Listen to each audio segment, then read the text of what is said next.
वो लोग चला रहे हैं जिन्होंने देश की आज़ादी में कोई बलिदान या संघर्ष नहीं किया था। जब आपको मुफ्त में मिल जाता है तो आप तोड़ फोड़ में लगे रहते हैं। 2014 से पहले हिंदू कभी खतरे में नहीं था, लेकिन 2014 से लेकर अब तक हिंदू खतरे में है। गंगा पंडित तो वो है जो मतलब बलात्कार करते हैं और धर्म के नाम पर गुमराह करते हैं। आप लोगों ने कितने कांड देखा, मंदिरों में कितनी देवदासियाँ रखी जाती है, कितने कांड देखे हैं।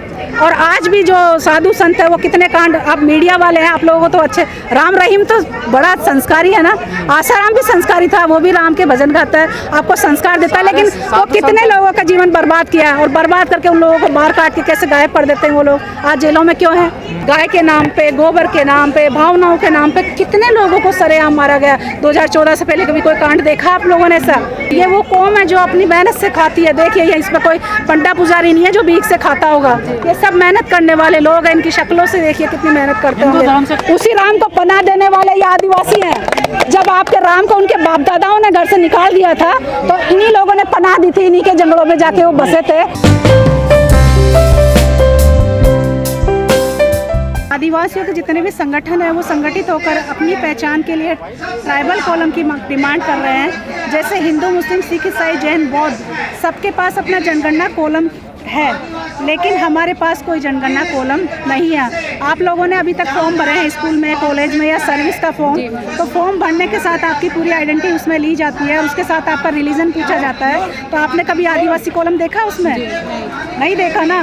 तो यही सबसे बड़ी पर्सनैलिटी हम आदिवासियों के साथ हुई है कि इस देश के मूल मालिकों के वंशज होते हुए भी हमारी आइडेंटिटी को हमसे छीना गया है। जबकि ब्रिटिश गवर्नमेंट ने हमारी आइडेंटिटी को वैसे ही स्थापित कर रखा था जो सब धर्मों से बिल्कुल अलग थी। आदिवासी जो जल जंगल जमीन या प्रकृति के साथ अपने जीवन को जीता है और वास्तविक चीज़ों में विश्वास करता है, वो काल्पनिक दुनिया से दूर रहता है और मानवीय संबंधों में विश्वास करता है। वो सामूहिकता, स्वनिर्भरता, सहृदयता और सबको साथ लेने की परंपरा के साथ जीता है। इसीलिए वो अपने पुरखा परंपराओं के साथ, अपनी संस्कृति के साथ और अपनी भाषा के साथ जीना चाहता है और अपनी पहचान के साथ रहना चाहता है जो किसी धर्म पर आधारित नहीं है। वही काम तो मोदी जी कर रहे हैं, बोल रहे हैं कि हिंदू राष्ट्र बनाएंगे, सब एक समान कहलाएंगे। देखिए क्या इस देश में मुस्लिम नहीं है? मुस्लिम है ना, ईसाई नहीं है, ईसाई भी है ना, सिख है, बौद्ध है, जैन है, पारसी है और हम आदिवासी हैं। तो सोचिए हिंदू राष्ट्र कैसे बनेगा? क्या किसी एक कौम का कोई राष्ट्र बन सकता है? नेपाल बना है हिंदू राष्ट्र क्योंकि वहाँ हिंदू आबादी बहुत ज़्यादा है। आपको पता होना चाहिए हिंदू और मुस्लिम के बाद तीसरी बड़ी आबादी हम आदिवासियों की है। तो ये आदिवासी राष्ट्र था, है और आदिवासी राष्ट्र रहेगा। मैं इसलिए कह रही हूँ क्योंकि हम आदिवासियों को मुसलमानों में बांट रखा है, ईसाइयों में बांट रखा है, हिंदुओं में बांट रखा है और आदिवासियों की आबादी अलग है। उस आबादी के हिसाब से हम तीसरी बड़ी आबादी है इस मुल्क में, इस देश में, भारत में, हिंदू और मुस्लिम के बाद। तो सोचिए जब ईसाई धर्म के आदिवासी या मुस्लिम धर्म के आदिवासी या हिंदू धर्म के आदिवासी एकजुट हो जाएंगे तो पहली आबादी होगी आदिवासियों की। इसीलिए मोदी जी और आरएसएस डरे हुए हैं। वो बार बार में क्यों कहते हैं हिंदू राष्ट्र, हिंदू राष्ट्र? क्या उनको नहीं पता संविधान में हिंदू, मुस्लिम, सिख, ईसाई, जैन, बौद्ध 6 धर्मों को कॉलम कोड मिला हुआ है और इनकी सबकी जनगणना हो रही है। आप लोगों ने अब बचपन से लेकर अब तक देखा, आपके माता पिता, दादा दादी सबसे पूछिए कि इस देश में कितने धर्म रहते हैं। और हम कोई गणतंत्र दिवस की परेड नहीं है। उस परेड में जब आप देखते हो कौन से रंग देखते हो आप? वो आदिवासियत के रंग होते हैं, वो पूरे देश भर के आदिवासियों के रंग होते हैं और वो जीवंत लोग हैं जो इस धरती, इस जंगल जमीन के लिए हमेशा से संघर्ष करते रहे।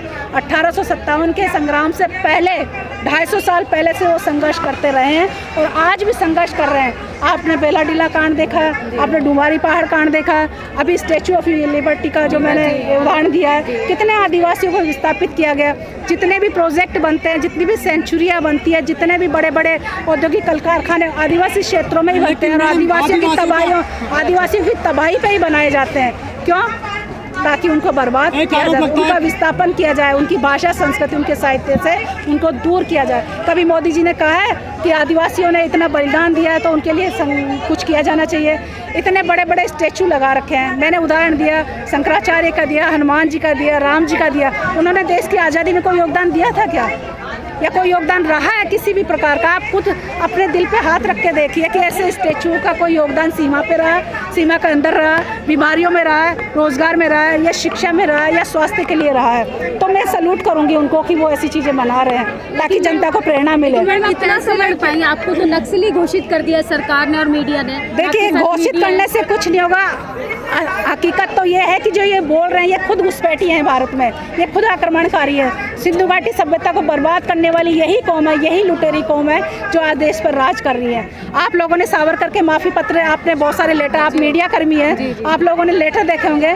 और जो अंडमान निकोबार की जो जेल है, उस जेल का नाम सावरकर जेल कैसे हो गया? सोचिए, वो तो कैदी था, वो कैदी था, उस जेल का नाम सावरकर जेल कैसे? उसमें तो बहुत सारे कैदी थे, तो उन सब के नाम कहाँ गए? और मैंने देखा उस जेल में जितने भी कैदी थे उनका बाहर एक पार्क बना रखा, उन सबको बेड़ियों में जकड़ रखा, लेकिन सावरकर बिल्कुल आराम से अपनी छतरी लेके ऐसे खड़े हुए हैं। तो क्या अंग्रेजों ने उनकी स्वागत के लिए वहाँ बुलाया था या इस तरीके से रखा था? जो स्टैचू जो इस तरीके से बना, तो ये देश वो लोग चला रहे हैं जिन्होंने देश की आज़ादी में कोई बलिदान या संघर्ष नहीं किया था। जब आपको मुफ्त में मिल जाता है तो आप तोड़ फोड़ में लगे रहते हैं। 2014 से पहले हिंदू कभी खतरे में नहीं था, लेकिन 2014 से लेकर अब तक हिंदू खतरे में है। क्यों? और हिंदू मुस्लिम दंगे क्यों होते हैं? क्यों होते हैं?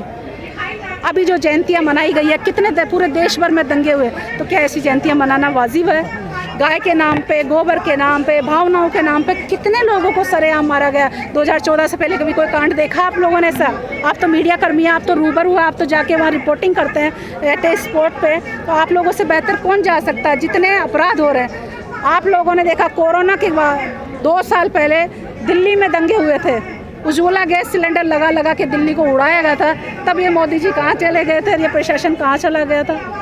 सोचिए, बड़े बड़े नाराजगी है आपकी। नाराजगी मेरी किसी से नहीं है, मेरे पुरखों ने जो बलिदान, जो संघर्ष किए हैं, और आज जो कौम जो संघर्ष कर रही है, ये वो कौम है जो अपनी मेहनत से खाती है। देखिए, ये इसमें कोई पंडा पुजारी नहीं है जो भीख से खाता होगा, ये सब मेहनत करने वाले लोग हैं। इनकी शक्लों से देखिए कितनी मेहनत करते हैं। हिंदू धर्म से क्या दिक्कत है आपको? आप राम मुझे हिंदी धर्म कर रही हैं, देखिए, मुझे पंडितों को भी टारगेट कर रही है। पोंगा पंडित तो वो है जो मतलब बलात्कार करते हैं और धर्म के नाम पर गुमराह करते हैं। आप लोगों ने कितने कांड देखा, मंदिरों में कितनी देवदासियाँ रखी जाती है, कितने कांड देखे हैं। और आज भी जो साधु संत है वो कितने कांड, आप मीडिया वाले हैं, आप लोगों को तो अच्छे। राम रहीम तो बड़ा संस्कारी है ना, आसाराम भी संस्कारी था, वो भी राम के भजन गाता है, आपको संस्कार देता है। लेकिन वो कितने लोगों का जीवन बर्बाद किया है, और बर्बाद करके उन लोगों को मार काट के कैसे गायब कर देते हैं वो लोग। आज जेलों में क्यों हैं?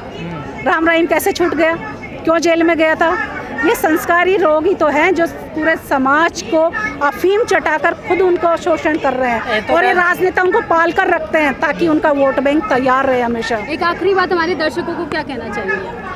मैं यही कहना चाहूँगी, आप चाहे किसी भी धर्म, किसी भी जाति, किसी भी कौम के हों, ये राष्ट्र हम सबका है, और सभी धर्मों को समान जो मौलिक अधिकार मिले हुए हैं, जो समान स्वतंत्रता मिली है, वो संविधान ने सबको दी है। और ये देश धर्मनिरपेक्ष राष्ट्र है, कोई हिंदू राष्ट्र नहीं है, किसी की बपोती नहीं है। इसमें सब धर्मों के नागरिक निवास करते हैं, और ये सभी का देश है, और इसमें सभी रहते हैं। तो सभी को मान सम्मान के साथ उनकी पहचान को स्थापित हमेशा के लिए करना चाहिए। और मोदी जी से और अमित शाह जी से और भागवत जी से और योगी जी से मैं गुजारिश करना चाहूँगी कि हम आदिवासी हैं, आदिवासी ही रहेंगे, और हमारी मूल पहचान के साथ कोई खिलवाड़ मत कीजिए, और हमारी पहचान को स्थापित कीजिए, और हमें भी जनगणना कॉलम कोड दीजिए जैसे और धर्मों और जातियों को दे रखा है। हिंदू जागे हैं लेकिन आदिवासी क्यों नहीं जागे अभी तक? ये जो आप सैलाब देख रहे हो, ये किसका देख रहे हो? और आदिवासी तो शुरू से जागे हुए थे। हिंदू अफीम खा के हमेशा हर त्योहार मनाता है, लेकिन आदिवासी हमेशा जागता रहता है। वो हड्डियाँ आंडी पीता है, लेकिन हमेशा जागृत रहता है, वो कभी नशे में नहीं रहता। आपने कभी नहीं देखा होगा। देश में राजनीति हो रही है आज, राम की राजनीति हो रही है केवल। वो राजनीति हो रही है सत्ता पाने के लिए और हिंसा फैलाने के लिए, बाकी राम तो पहले भी थे। उसी राम को पनाह देने वाले ये आदिवासी हैं। जब आपके राम को उनके बाप दादाओं ने घर से निकाल दिया था, तो इन्हीं लोगों ने पनाह दी थी, इन्हीं के जंगलों में जाके वो बसे थे। उसी शबरी ने उनको बेर खिलाकर बचाया था, भूखे राम को बेर खिलाकर बचाया था। सोचिए तो दादी कौन हुआ? वो महिला जो जंगल से बेर इकट्ठे करके, आपको पता है बेर कैसे तोड़े जाते हैं, कैसे इकट्ठे? एक बेर नहीं तोड़ सकते आप उस झाड़ से, लेकिन उस महिला ने बेर चक चक के उसको खिलाए हैं। आप सोचिए, आज आधुनिक युग में रह रहे हैं, आप बड़े हैं या आपके छोटे भाई हैं, तो सोचिए आप अपने भाइयों के कंधों पे बैठ के चलेंगे क्या? तो वो राम कैसे चले थे? वो क्या विकलांग थे? सोचिए उस कहानी को, सोचिए आपकी माँ बहन बेटी है, वो प्रेग्नेंट हो जाए, उसके पति के द्वारा वो घर से निकाल दी जाए, अग्नि परीक्षा ली जाए और उसको मतलब कोई खोज खबर ना लेकर जंगल में छोड़ दिया जाए, तो फिर भी आप उसी को इस तरीके से माने। भगवान कौन से हैं? मेरे भगवान ये नेचर है जो हमें ऑक्सीजन दे रही है, पानी दे रही है, खाने को दे रही है, रहने को दे रही है, और जब हम मर जाएंगे तभी यही अपनी आगोश में। ठेके पे जा रही है सारी चीजें देश में। वो कौन दे रहा है? वो राम के भक्ति दे रहे हैं ठेके पे। ठेके पे देने वाले ठेकेदार कौन है? वो राम भक्ति है, जो राम भक्ति और राष्ट्रभक्ति के नाम पे पूरे देश को बेच चुके हैं। बैंक बेच चुके, रेलवे बेच चुके, सारे शिक्षण संस्थान बेच चुके हैं, और अब तो आधुनिक शिक्षा नीति जो ला रहे हैं उसमें ये शिक्षा नीति भी बिक गई है। 60% प्राइवेट जाएगी और 40% ये मीडिया के थ्रू होगी। तो सोचिए कितने लोग ले पाएंगे उस एजुकेशन को।